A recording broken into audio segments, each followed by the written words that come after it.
নমস্কার বন্ধুরা, খসড়া তালিকা 16 ডিসেম্বর 2025-এ পাবলিশ হয়ে গেছে। এবার কিন্তু আপনারা নতুন ভোটার কার্ডের জন্য অ্যাপ্লাই করতে পারবেন। নতুন ভোটার কার্ড অ্যাপ্লাই করতে কিছু কিছু নিয়মে কিন্তু পরিবর্তন করা হয়েছে। আগে যে নিয়ম ছিল সেই নিয়ম কিন্তু এখন আর নেই। এখন কিন্তু আধার বাধ্যতামূলক করা হয়েছে এবং আধারের সঙ্গে আপনার ফোন নাম্বার লিঙ্ক থাকলে তবেই কিন্তু আপনি এই কাজটি করতে পারবেন। তো চলুন আমরা দেখে নেই যে কি করে আপনারা নতুন ভোটার কার্ডের জন্য আবেদন করতে পারবেন অনলাইনের মাধ্যমে। তাই জন্য একটু অনুরোধ, ভিডিওটি স্কিপ না করে অবশ্যই শুরু থেকে শেষ অবধি দেখবেন। চ্যানেলটিকে সাবস্ক্রাইব করে পাশে রাখা বেল আইকনটি প্রেস করে নোটিফিকেশন অন করে রাখবেন আর সবার সুবিধার্থে ভিডিওটি শেয়ার করবেন। তো চলুন শুরু করি। এই কাজটি করবার জন্য সর্বপ্রথমে আপনাদের চলে আসতে হবে voters.eci.gov.in এই ওয়েবসাইটে। আমি লিঙ্কটি ডিসক্রিপশন বক্সে দিয়ে রাখবো। এবার এখানে এসে সর্বপ্রথমে আপনাকে সাইন আপ করতে হবে। যদি আপনার সাইন আপ করা না থাকে তাহলে আপনাকে সাইন আপ করতে হবে। এখানে সাইন আপে ক্লিক করতে হবে। ক্লিক করার পর এই জায়গাতে আপনার মোবাইল নাম্বারটি দিতে হবে এবং এই জায়গাতে যে ওপরে যে ক্যাপচারটি দেখতে পাচ্ছেন সেই ক্যাপচারটি পূরণ করে এখানে কন্টিনিউতে ক্লিক করলে যে মোবাইল নাম্বারটি আপনি দেবেন সেই মোবাইল নাম্বারে একটি ওটিপি যাবে। এটা এমন কোনো ঝামেলার ব্যাপার নয়, যে কেউ করতে পারবেন। যে কার মোবাইল নাম্বার দিয়ে আপনারা এখানে সাইন আপ করে নিতে পারবেন। তা আমাদের বর্তমানে যেহেতু সাইন আপ করা আছে তাই জন্য আমরা এখান থেকে কি করছি, আমরা এখান থেকে লগ ইন করে নিচ্ছি ডাইরেক্টলি। লগ ইন করার জন্য আমি যে নাম্বারে আমি সাইন আপ করে রেখেছিলাম, অর্থাৎ রেজিস্ট্রেশন করে রেখেছিলাম, আমি সেই নাম্বারটি এখানটায় দেবো এবং ক্যাপচারটি দিয়ে এবার রিকোয়েস্ট ওটিপিতে ক্লিক করব। তো আমি এই কাজগুলি এখানটায় সেরে নিচ্ছি। ওটিপিটি এখানটায় প্রদান করবার পর আমরা এখান থেকে কোথায় ক্লিক করলাম, ভেরিফাই অ্যান্ড লগ ইন এই অপশনটিতে আমরা ক্লিক করলাম। ক্লিক করার সঙ্গে সঙ্গে আপনি এই জায়গাতে চলে আসবেন। এবার একদম বাদিকে আপনারা এখানে দেখতে পাচ্ছেন, এখানে লেখা রয়েছে দেখুন, new voter registration, fill form 6 if you are 18 years or above or you will turn 18 in few months. অর্থাৎ এখানে আপনি যদি 18 বছরের বেশি হয়ে থাকেন, 18 বছর বা তার বেশি হয়ে থাকে, তাহলে কিন্তু আপনারা এই জায়গাটায় ক্লিক করবেন। এবার আমরা এখান থেকে কি করলাম, আমরা এখান থেকে সরাসরি এই যেখানে ফিল ফর্ম 6 লেখা আছে আমরা এই জায়গাটায় ক্লিক করলাম। ক্লিক করার সঙ্গে সঙ্গে আমরা এখানে যে ফর্ম 6 যে অনলাইন সেকশনটি আছে সেই জায়গাটা আমরা চলে এলাম। প্রথমে আমাকে এখান থেকে স্টেটটি সিলেক্ট করতে হবে। আমরা এখান থেকে স্টেটটি সিলেক্ট করে নিলাম। এবার এখান থেকে আপনাকে ডিস্ট্রিক্টটি চয়েস করতে হবে। এখান থেকে সেই ডিস্ট্রিক্টের কোন অ্যাসেম্বলি কনস্টিটিউয়েন্সিতে আপনি রয়েছেন সেটিকে এখান থেকে চয়েস করতে হবে। আর নিচে এখানে দেখুন একটি কথা এখানে পরিষ্কারভাবে বলা রয়েছে, please enter name as per your Aadhaar card, ensure the mobile number linked with Aadhaar is with you for submitting the form for OTP verification and e sign. এখানে কিন্তু পরিষ্কারভাবে বলা রয়েছে আপনার আধার কার্ডে যা নাম আছে এবং আপনার এখানের নাম সেম করে লাগতে হবে এবং আপনার আধার কার্ডে মোবাইল নাম্বার লিঙ্ক থাকতে হবে, কারণ ওই মোবাইল নাম্বারে একটু ওটিপি যাবে। এবং সম্পূর্ণ কাজ এখানে এই জায়গাটি হয়ে যাওয়ার পর আমরা এখান থেকে নেক্সট নিচে যে বাটনটি আছে আমরা সেই বাটনে এখানটায় ক্লিক করছি। ক্লিক করার সঙ্গে সঙ্গে এখানে পরের সেকশনটিতে চলে এলো। এখানে আপনাকে ফার্স্ট নেম ফলোড বাই যদি কোনো মিডিল নেম থাকে মিডিল নেম, এবার এখানে সারনেমটি এই দুটি এখানটায় লিখতে হবে। আর এখানে একটি ফটো আপলোড করতে হবে। আপনাকে এখানে আপনার ফটোটি আপলোড করে দিতে হবে এবং ফটোটির সাইজ এখানে বলা হয়েছে দেখুন, colour photograph 4x5 centimetre into 3.5 centimetre, আর ম্যাক্সিমাম সাইজ হতে হবে 2 MB। এটা জেপিজি ফরম্যাটে হতে হবে।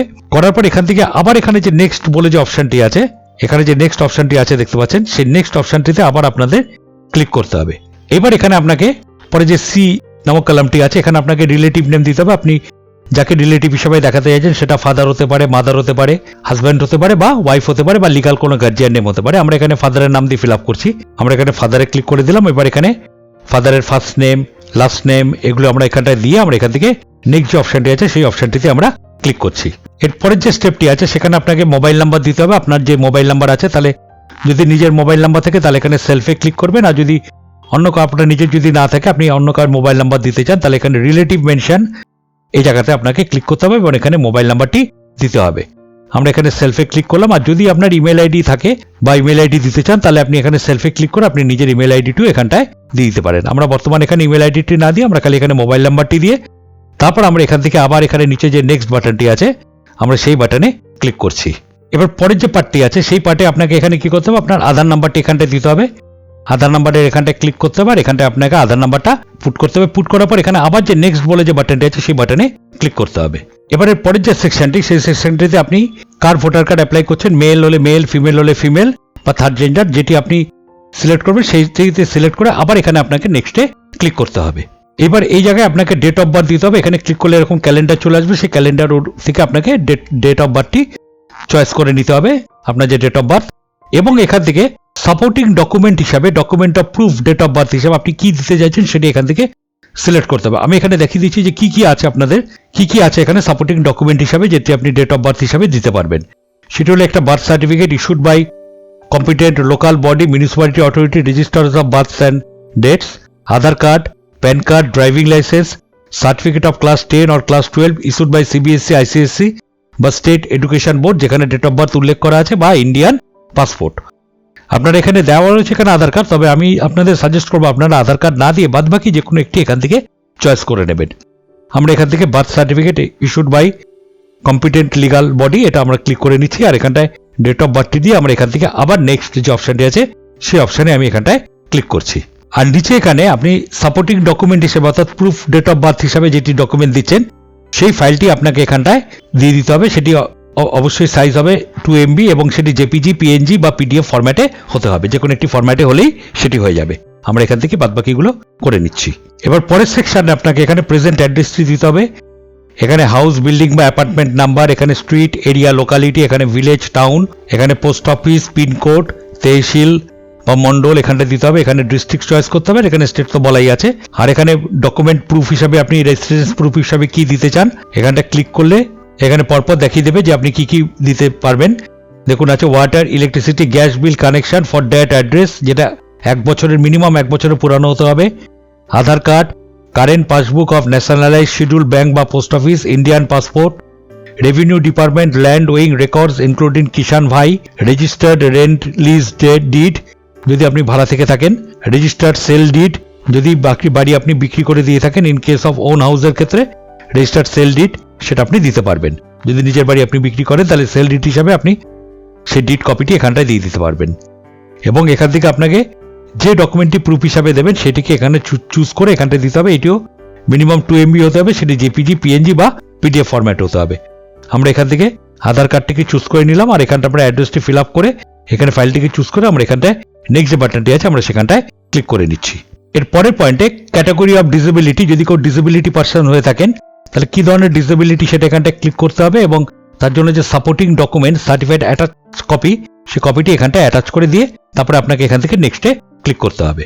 এবার এখান থেকে আপনার ফ্যামিলি মেম্বার অর্থাৎ যাকে রিলেশন হিসেবে আপনি দেখাতে চাইছেন এখানে আপনি রিলেশন হিসেবে কাকে দেখাতে পারেন।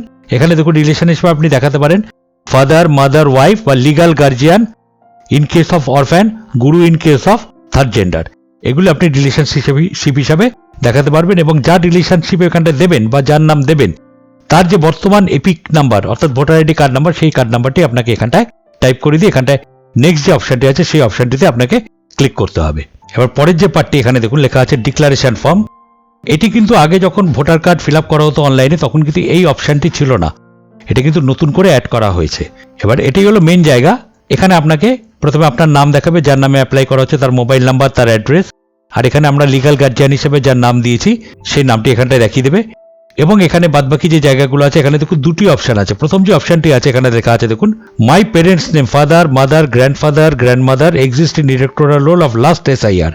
এখানে কিন্তু লাস্ট SIR বলতে 2002 সাল বোঝাচ্ছে, কারণ তো বর্তমানে যে 2025 সালের যেটা বেরোলো সেটা কিন্তু খসড়া তালিকা অর্থাৎ ড্রাফট লিস্ট, সেটা কিন্তু ফাইনাল রোল নয়। ফাইনাল রোল বেরোবে ফেব্রুয়ারি মাসের 14 তারিখ, তখন সেটা লাস্ট SIR হবে। কিন্তু এখন বর্তমানে যারা অ্যাপ্লাই করবে তাদের ক্ষেত্রে কিন্তু এখানে লাস্ট SIR 2002, তাহলে তখন তাদের এই জায়গাটা ফিল আপ করতে হবে, এই জায়গাটা ক্লিক করতে হবে।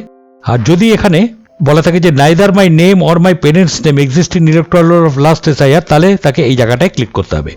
তা আমরা এই জায়গাটায় ক্লিক করে নিচ্ছি। করে নেওয়ার পর এখান থেকে আপনাদের এখানে দেখুন লেখা আছে মাদার নেম, স্পাউস নেম, এগুলো কিছু ফিল আপ করার এখানে বর্তমানে দরকার নেই। আমরা এখান থেকে এই যে সার্চ বাই, যার নাম আমি এখানে দিতে যাচ্ছি সেই নামটি আমরা এখানে সার্চ করে এখানে রিলেশন দিয়ে পার্ট নাম্বার, সিরিয়াল নাম্বার দিয়ে সবকিছু দিয়ে আমরা এখান থেকে ক্লিক করে আমরা এখান থেকে পরের বার নেক্সটে এখানটায় ক্লিক করব। এখানে যেটি আমরা সার্চ করব সেটি হলো 2002 সালের যে ভোটার লিস্ট সেই ভোটার লিস্ট থেকে।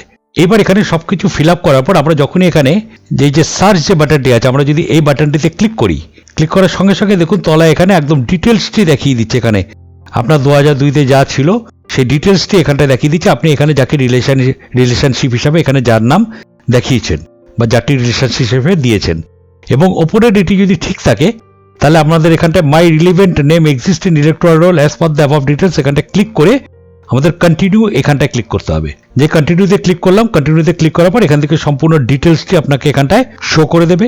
সব ঠিকঠাক যদি থাকে তাহলে আমরা এখান থেকে পরবর্তী নেক্সট আমরা এই জায়গাটায় ক্লিক করছি। নেক্সটে ক্লিক করার পর এবার এখান থেকে আপনি দেবেন এখানে যে আপনি জন্ম থেকে এই জায়গায় রয়েছেন কিনা, যে জায়গায় রয়েছে সেই ভিলেজ বা টাউন দিতে হবে। এখান থেকে স্টেটটি সিলেক্ট করতে হবে, এখান থেকে ডিস্ট্রিক্ট সিলেক্ট করতে হবে এবং এখান থেকে বলতে হবে যে কবে থেকে আপনি এখানটায় রয়েছেন, অর্থাৎ যেখানে আপনি দিচ্ছেন সেখানে কবে থেকে আপনি রয়েছেন। আপনি যদি জন্ম থেকে থাকেন তাহলে একদম জন্ম তারিখ থেকে এখানটায় দিয়ে দেবেন, তার মান্থ আর ইয়ারটি এখানটায় দিতে হবে, এখানে প্লেসটি লিখতে হবে আর এখানটায় যে ডেটে আপনি সাবমিট করছেন সেটি এখানে অটোমেটিক চলে আসবে। করার পর এখানে নেক্সট যে বাটনটি আছে সেই বাটনে ক্লিক করতে হবে। এইবার এখান থেকে আপনাকে যে ক্যাপচাটি এখানটা আপনারা দেখতে পাচ্ছেন সেই ক্যাপচাটি এখানটায় সম্পূর্ণভাবে টাইপ করতে হবে। করার পর এখান থেকে সেন্ড ওটিপিতে ক্লিক করতে হবে। তাহলে আপনার যে মোবাইল নাম্বার ছিল সেই মোবাইল নাম্বারে একটি ওটিপি আসবে। সেই ওটিপিটি দেওয়ার পর এখান থেকে প্রিভিউ অ্যান্ড সাবমিট যে বাটনটি আছে সেই বাটনে আমাদের ক্লিক করতে হবে। ক্লিক করার পর এবার পরবর্তী সেকশনে আমাদের নিয়ে যাবে। তাহলে আমরা এখানে বাদবাকি জিনিসগুলো এখানটা আমরা ফিল আপ করে দিচ্ছি। এইবার এই ফর্মটি আপনি একবার চেক করে নেওয়ার পর একদম নিচে এখানটায় দেখুন লেখা আছে ই সাইন অ্যান্ড সাবমিট, এই জায়গাটিতে ক্লিক করতে হবে। তো আমরা এখান থেকে ই সাইন অ্যান্ড সাবমিট এই জায়গাটিতে ক্লিক করলাম। করার পর এখানে বলবে are you sure you want to submit this form, আমরা এখান থেকে জাস্ট ইয়েসে ক্লিক করে দিলাম, একটু সময় নেবে। এইবার এখানে এরকম একটি স্ক্রিন চলে আসবে। এখানে আপনাকে আধার নাম্বারটি দিতে হবে এবং এখানে আধার ওটিপি, এখান থেকে গেট ওটিপি অপশনটিতে ক্লিক করতে হবে এবং আধার ওটিপি দেওয়ার পর এখানে যে আধার ওটিপি আছে সেই ওটিপিটি দেওয়ার পর এখান থেকে I hereby state that এই জায়গাটিতে আপনাকে ক্লিক করতে হবে। তো আমরা প্রথমে এখানে আধার ওটিপি দিয়ে দিচ্ছি, আধার নাম্বারটি দিচ্ছি, দেওয়ার পর এখান থেকে গেট ওটিপি এই অপশনটিতে ক্লিক করছি এবং এখানে ওটিপিটি দেওয়ার পর আপনাকে এখানে শুধুমাত্র নিচে যে সাবমিট বাটনটি আছে এই সাবমিট বাটনটিতে ক্লিক করতে হবে। ব্যাস, তাহলেই আপনার সম্পূর্ণ কাজটি মিটে যাবে। তো আমরা এই বাদবাকি কাজগুলি করে নিচ্ছি। এইবার এখানে আপনাকে সবকিছু হয়ে যাওয়ার পর এখানে আপনাকে একটি রেফারেন্স নাম্বার দেখিয়ে দেবে আর এখান থেকে আপনি যদি অ্যাকনোলেজমেন্টটি ডাউনলোড করে রাখতে চান, অর্থাৎ যে ফর্মটি আপনি ফিল আপ করেছেন সেটি যদি রাখতে চান তাহলে এখানে ডাউনলোড অ্যাকনোলেজমেন্ট এখানটা ক্লিক করতে পারেন। আমরা এখান থেকে অ্যাকনোলেজমেন্টটিকে ডাউনলোড করে রেখে দিচ্ছি এবং সম্পূর্ণ কাজটি মিটে যাওয়ার পর আমরা যদি এখান থেকে ওকে এই বাটনটিতে ক্লিক করি তাহলে আমি আবার একদম পূর্ববর্তী ফর্মে এখানে যেখানটায় ছিল পূর্ববর্তী হোম পেজে অর্থাৎ একদম ফার্স্ট পেজ সেটিতে আবার ব্যাক করে চলে যাব। তো আশা করি পরিষ্কারভাবে বুঝতে পেরেছেন কিভাবে নতুন ভোটার কার্ড অ্যাপ্লাই করা যেতে পারে। এই এসআইআর হওয়ার পর অর্থাৎ খসড়া যে তালিকা সেটি প্রকাশ হওয়ার পর এখন বর্তমানে যে নতুন ভোটার কার্ড অ্যাপ্লাই সেটি কিভাবে করা যেতে পারে, তার মধ্যে কিছু চেঞ্জেস এসছে। কারণ এখন বর্তমানে ভোটার কার্ড অ্যাপ্লাই করতে গেলে আপনাকে আধার কার্ডের সঙ্গে আপনি যে নাম দিচ্ছেন ভোটার কার্ডে যে নাম আছে সেটি কিন্তু সম্পূর্ণ মিল থাকতে হবে এবং আধার কার্ডে মোবাইল নাম্বার লিঙ্ক থাকতে হবে, কারণ সেই আধার কার্ডের মোবাইল নাম্বারে একটি ওটিপি যাবে, তাহলেই আপনি সম্পূর্ণভাবে কাজটি শেষ করতে পারবেন। তো ভিডিওটি যদি ভালো লেগে থাকে অবশ্যই ভিডিওতে একটা লাইক আর কমেন্ট করে দেবেন আর চ্যানেলটিকে সাবস্ক্রাইব করে দেবেন আর পাশে রাখা বেল আইকনটি প্রেস করে অবশ্যই নোটিফিকেশনটি অন করে রাখবেন।